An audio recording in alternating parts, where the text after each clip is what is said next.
Bismillahirrahmanirrahim.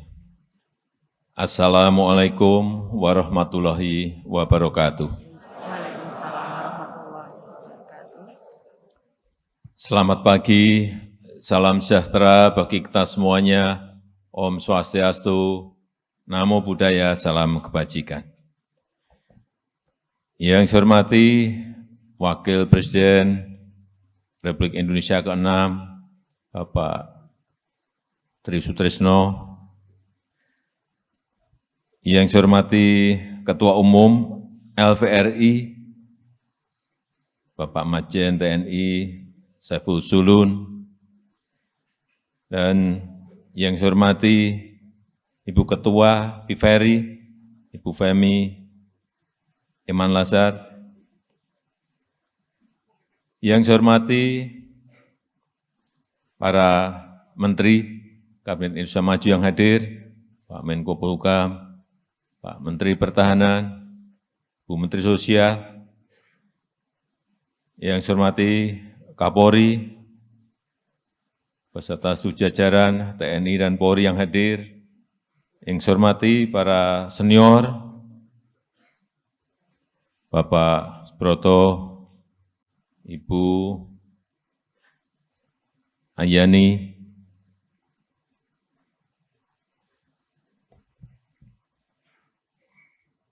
Bapak Ibu sekalian, hadirin undangan yang berbahagia.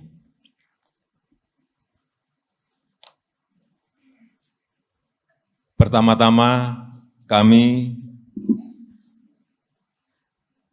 generasi penerus, mengucapkan terima kasih yang sebesar-besarnya dan penghormatan yang setinggi-tingginya kepada para anggota Legiun Veteran Republik Indonesia di seluruh tanah air yang telah berjuang merebut dan mempertahankan kemerdekaan serta tidak pernah lelah terus berbakti pada Ibu Pertiwi sampai saat ini. Melalui perjuangan dan pengorbanan Bapak Ibu, Negara Kesatuan Republik Indonesia, NKRI, berdiri tegak. Republik Indonesia terus bergerak maju berdasarkan Pancasila dan Undang-Undang Dasar 1945 dan terus bekerja keras mewujudkan cita-cita para pendiri bangsa. Bapak Ibu sekalian yang saya hormati, situasi saat ini adalah situasi yang tidak mudah. Situasi yang sangat-sangat sulit untuk semua negara. Lembaga-lembaga internasional menyampaikan 66 negara berada pada posisi yang rentan untuk kolaps. Saat ini 345 juta orang di 80 negara, 82 negara menderita kekurangan akut dan kelaparan. Artinya ada krisis pangan. Tadi pagi saya mendapatkan telepon dari Menteri Keuangan dari Washington DC yang menyampaikan sudah 28 negara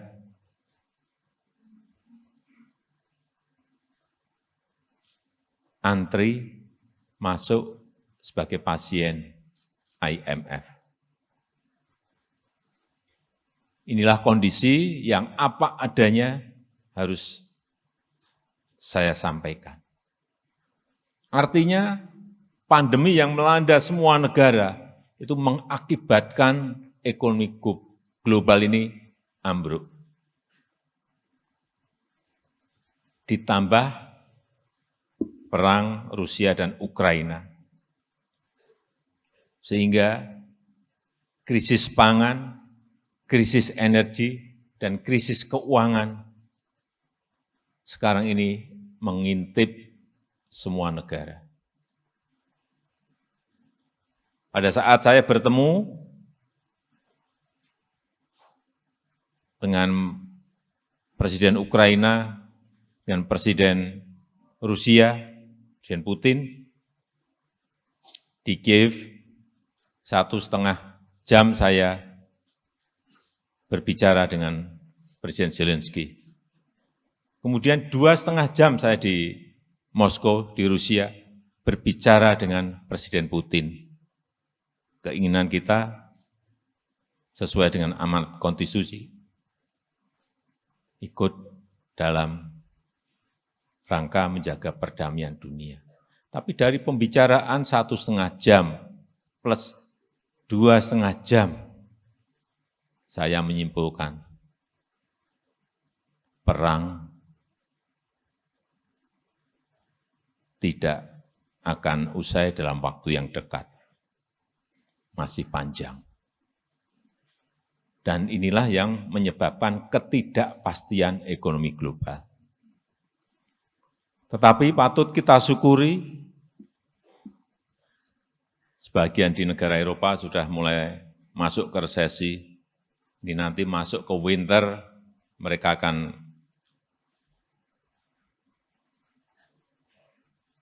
kesulitan untuk mendapatkan pemanas dari gas, sehingga memang kondisi negara-negara di dunia ini betul-betul pada posisi yang sangat tidak mudah. Inflasi naik, artinya harga-harga semua naik, tetapi pertumbuhan ekonominya semuanya anjlok, turun semuanya. Tapi alhamdulillah negara kita di kuartal kedua kemarin masih bisa tumbuh 5,44%. Ini pertumbuhan ekonomi yang termasuk yang terbaik di dunia.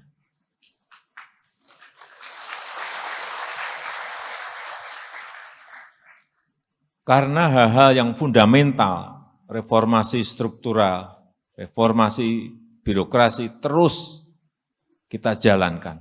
Meskipun pandemi, ketahanan pangan kita, alhamdulillah, baru saja 3 bulan yang lalu, kita mendapatkan sebuah sertifikat dari International Rice Research Institute yang dinyatakan di situ bahwa ketahanan pangan Indonesia, sistem ketahanan pangan Indonesia pada posisi yang baik dan sudah swasembada beras sejak 2019 yang lalu.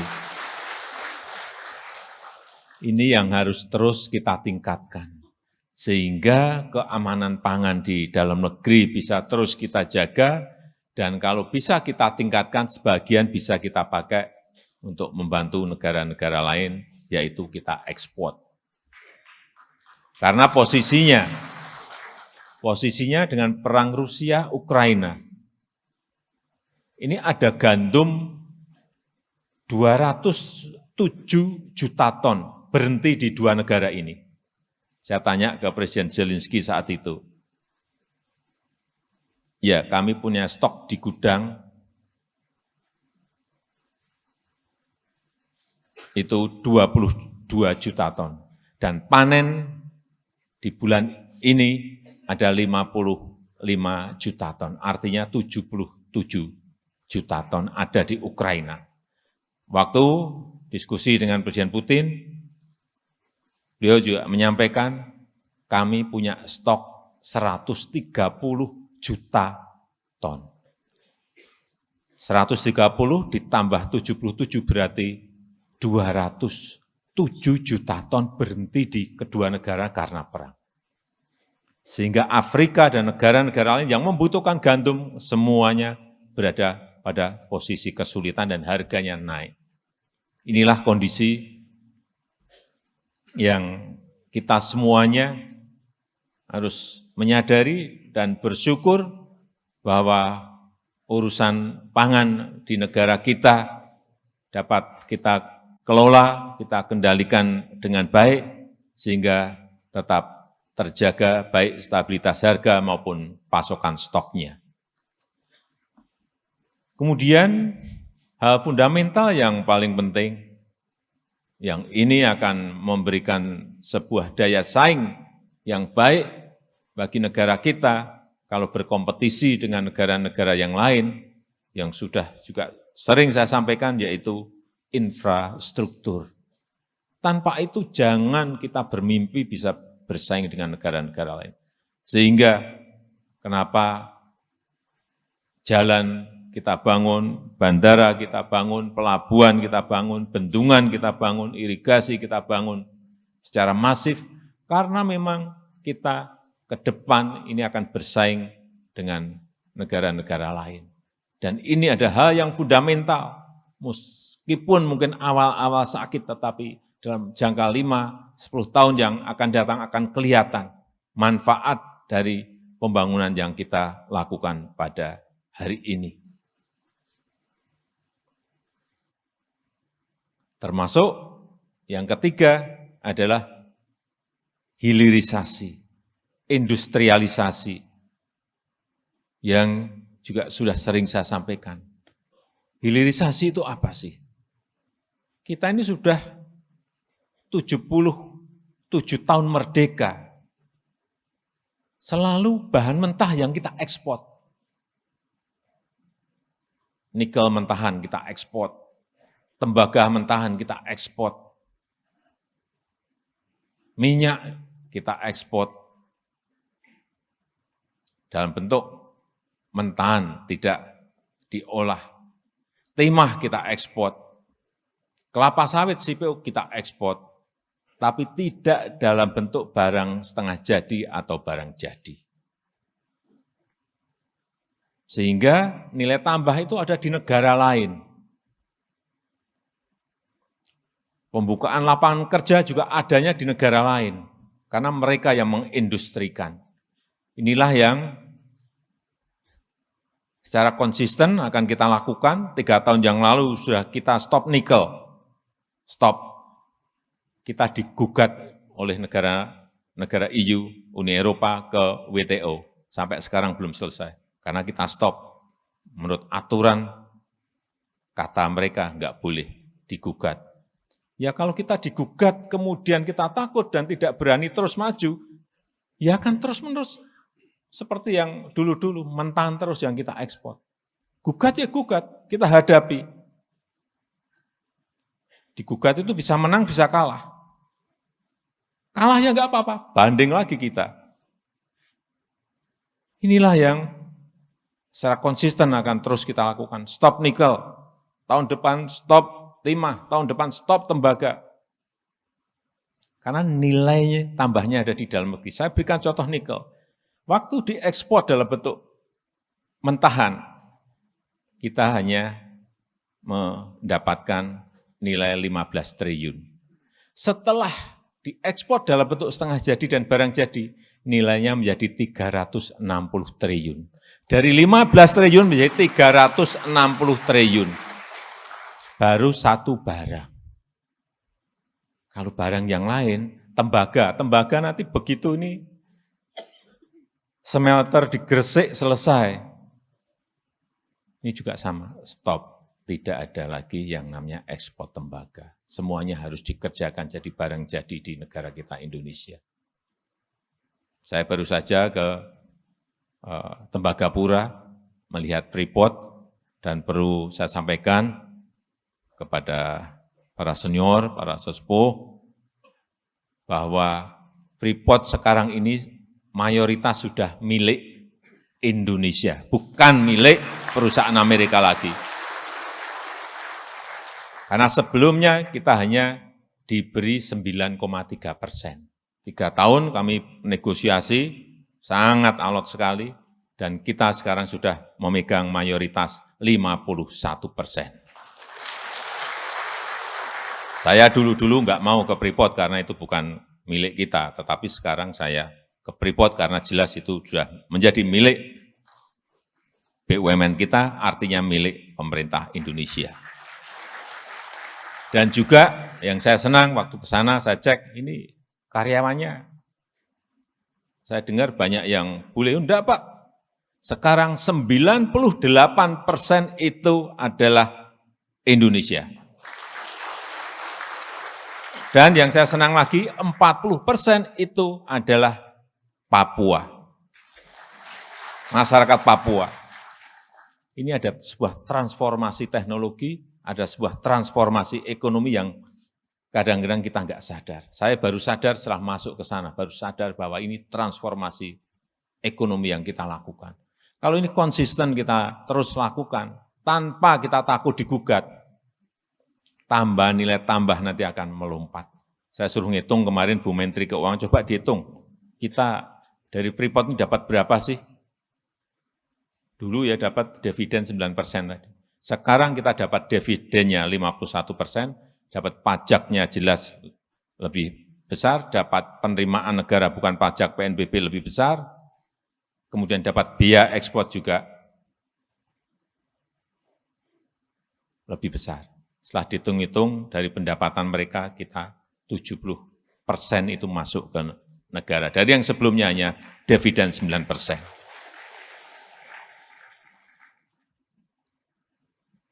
Kemudian juga blok rokan. Kalau Freeport itu sudah 51 tahun dikuasai oleh Freeport McMoran dari Amerika. Kemudian untuk yang di blok rokan, ini urusan minyak dan gas, yang sudah 97 tahun dikuasai oleh Chevron. 97 tahun. Sekarang juga sudah 100% dimiliki oleh kita sendiri.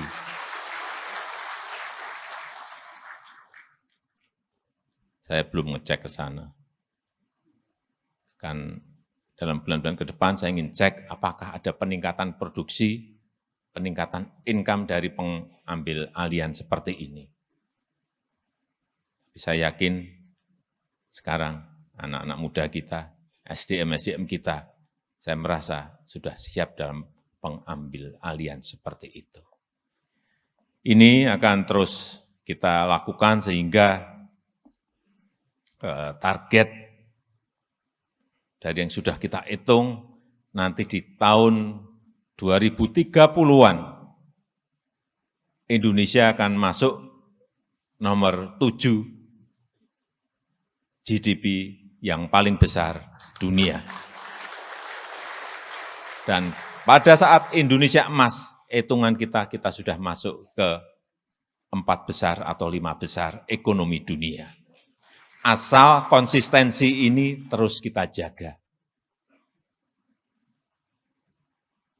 Siapapun nanti pemimpin, presiden negara ini, konsistensi itu harus kita jaga dan terus kita ingatkan. Jangan kembali lagi ke ekspor mentah lagi.